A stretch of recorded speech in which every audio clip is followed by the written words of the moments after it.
back in the saddle again.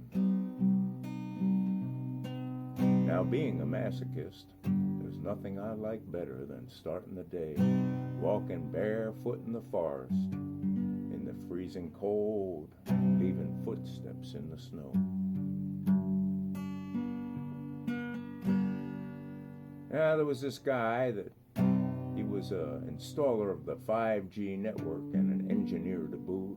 And he was always telling me that people were constantly accusing him with bizarre conspiracy theories, such as how 5G is giving them headaches and getting them all confused and killing their sperm count. He thinks they're just completely crazy, because he knew that 4G must have fried their brains. Teardrops on my brain, not quite feeling myself today. I mean, whoever that might be, it's all a mask from here to eternity.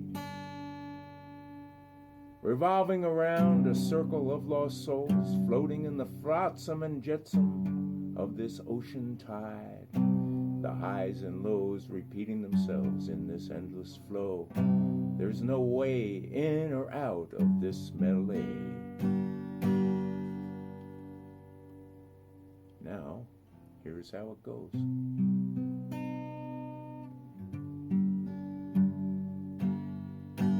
The process of writing something, whether it be poetry or a song, a teardrop on my brain, feeling lost and insane, not sure who I am, just a stranger in a strange land.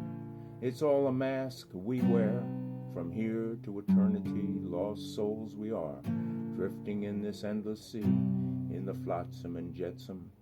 We are just floating, no direction, no plan, just going with the tide. Life is what happens when I'm making other plans. The highs and lows, they repeat themselves in this endless flow. We're all just lost in this melee. No way in, no way out, just stuck in this cycle. Can't break the free from the doubt. Lost in this ocean tide. It's all a mask we wear, from here to eternity. Lost souls we be, drifting in this endless sea. A teardrop on my brain, but I find myself again in this crazy, chaotic world. I'll keep on swimming, unfurled by my progressive brain damage. I tell you about the crow that showed up at my windowsill, and he spoke to me and he said, "Your grandmother will die tomorrow." So I told my family, and they looked at me like I was crazy. Well, they kind of knew.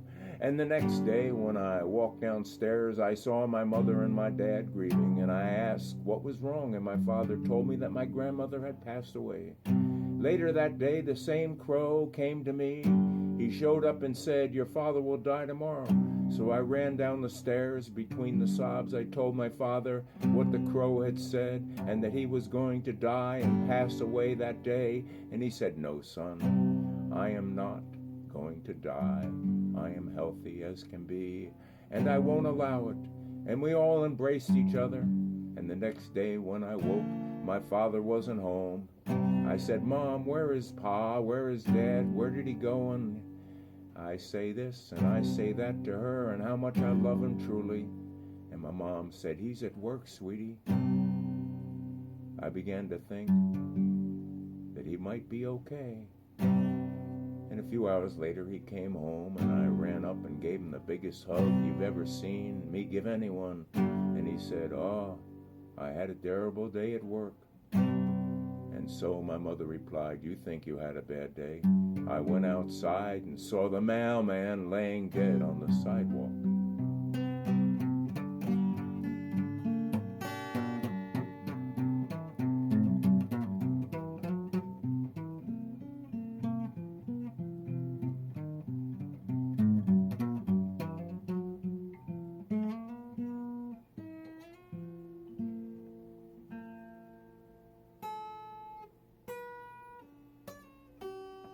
I don't know.